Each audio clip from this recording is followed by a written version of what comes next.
Oi, meus queridos, bom dia, a paz do Senhor a todos, glória a Deus, por estarmos aqui mais uma vez, semeando a palavra, divulgando, aprendendo a palavra juntos. Isso é muito importante, isso faz uma diferença tremenda na minha vida e eu quero e espero que faça na de vocês também, em nome de Jesus.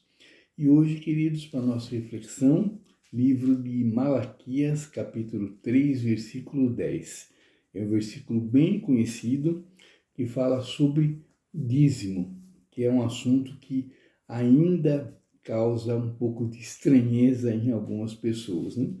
Então, Malaquias 3:10, ele diz o seguinte: Trazei todos os dízimos à casa do tesouro, para que haja mantimento na minha casa.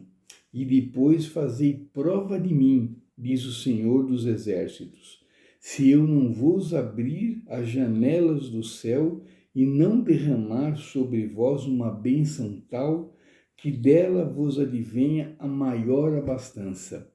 Amém.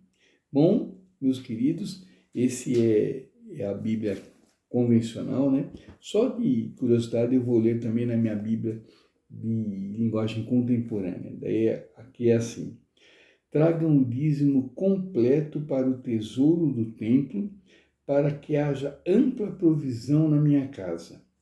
Ponham-me à prova e vejam se eu não vou abrir o próprio céu para vocês e derramar bênçãos além dos seus sonhos mais improváveis.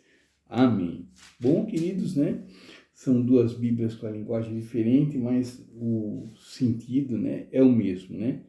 Ou seja, aqui o profeta Malaquias, ele nos mostra, né, Deus, né, dizendo, Deus falando sobre a importância do dízimo, né? O dízimo nada mais é do que uma forma simbólica da gente devolver a Deus tudo que Ele faz por nós, né? Claro que não há valor, né, mensurável que a gente possa estipular isso, porque Deus, tudo que Deus fez por mim não tem, né? Não tem como, né? Não tem. A gente não consegue. É uma soma sem fim, né? Tamanha as bênçãos, os livramentos, tudo que Deus faz por nós, né? O amor que Deus tem por mim, que tem por vocês, não tem preço. A gente sabe disso, né? Então, o dízimo é uma forma simbólica da gente devolver, né, a Deus o que Ele faz por nós e manter, daí é claro, aqui ele diz, né, manter a minha casa, ou seja, manter a igreja, porque a igreja tem os dízimos, tem os gastos, aliás, né, desculpa, tem os gastos, então o dízimo é para isso também, né, para suprir os gastos da igreja. E eu falei, né, no começo que é um assunto que ainda gera muita polêmica, né, gera às vezes brincadeiras, gera incredulidade, né, para muitas pessoas ainda, mas assim, né, a maneira que eu encaro, né, o dízimo, talvez sirva, né, também para vocês, mas para mim a maneira que eu encaro é uma coisa, uma atitude, um acordo, vamos dizer assim, entre eu e Deus, né? Não é entre eu e o pastor, ou eu e a igreja, né? Ou eu e o padre, não importa, né, a religião, né? Não, eu me coloco acima disso, né? É uma relação entre eu e Deus. Então, está na Bíblia, né? Uma ordem, vamos dizer assim, de Deus, né? É um mandamento de Deus, é um dos estatutos que Deus deixou para a gente aqui na Bíblia. Então, primeiro, né, eu cumpro por causa disso, porque está na Bíblia, né? Então eu creio, é claro, na Bíblia, eu sigo, né? Procuro seguir tudo que está na Bíblia. Então isso aqui é mais um estatuto que eu estou seguindo também. E o outro motivo que me leva, né, a ser um dizimista, a ser um ofertante, é reconhecer, né, tudo que Deus faz por mim e manter, né, funcionando a casa de Deus, onde mais pessoas possam ser abençoadas, possam ser instruídas e possam conhecer, né, ter acesso à palavra do nosso Pai. Então é por isso, né? E é claro, muita gente não acha, não pensa assim, muita gente acha que eu vou dar dinheiro para a igreja, isso vai ficar para o pastor, vai ficar com as pessoas da igreja, vai ficar com a pessoa que manda, com a cúpula da igreja, eles vão ficar com o meu dinheiro, então eu não dou. Né? Cada um pensa de uma maneira, cada um age como quer agir, cada um age como acha que é o certo. Né?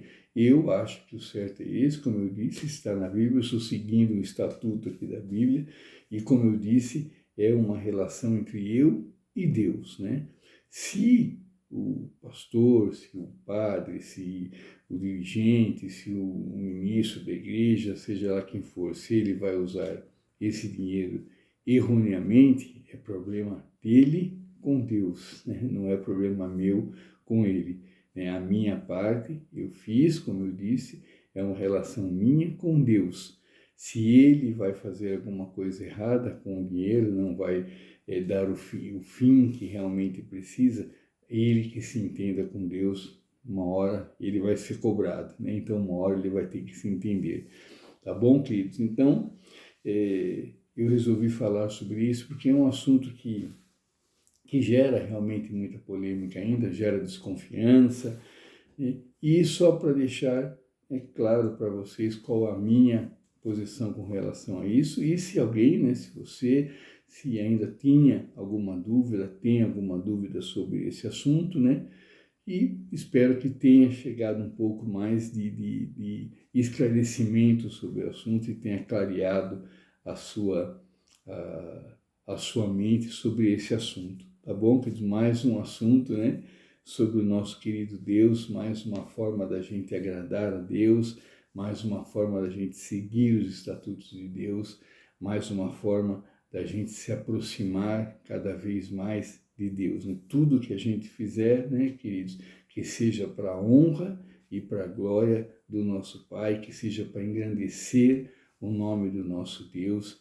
Então, que a gente não coloque o homem, né, no meio dessa nossa relação com Deus, né? Se é para agradecer o nome de Deus, se é para elevar o nome de Deus, se é para honrar o nome de Deus, então o homem não pode estar no meio, né? Tem que ser entre nós e Deus, somente. Tá bom, queridos? Então pense nisso, reflita sobre isso hoje, né? Hoje, terça-feira, dia 22, terça-feira, 22 hoje. Reflita sobre isso, pense sobre isso, né? Se você frequenta uma igreja, se você é dizimista, se você é ofertante, muito bom que você faça isso, continue fazendo de coração, sendo uma atitude entre você e Deus. Não coloque o homem no meio, porque daí a coisa não funciona. Que continue entre você e Deus. Tá bom, queridos? Então pense nisso, reflita nisso e tenha uma ótima terça-feira em nome de Jesus. Que Deus abençoe você, abençoe sua família, que Deus abençoe as suas, as minhas, as nossas escolhas, para que elas nos aproximem cada vez mais do nosso Pai, em nome de Jesus. Tá bom, queridos? Fique aqui à vontade, deixe o seu recado, deixe a sua sugestão, deixe a sua pergunta e amanhã, Deus permitindo, eu estarei de novo com vocês aqui, com muita alegria, com muita satisfação, semeando, divulgando e aprendendo a palavra de Deus juntos com vocês, em nome de Jesus. Não esqueça, queridos, que Deus está no controle e que o que importa é a gente levar uma vida que agrade ao nosso Pai, em nome de Jesus. Tá bom, queridos? Mais uma vez, obrigado. Fiquem com Deus. Até amanhã, se Deus permitir. Tchau, queridos. Fiquem com Deus. Deus abençoe. Tchau, tchau.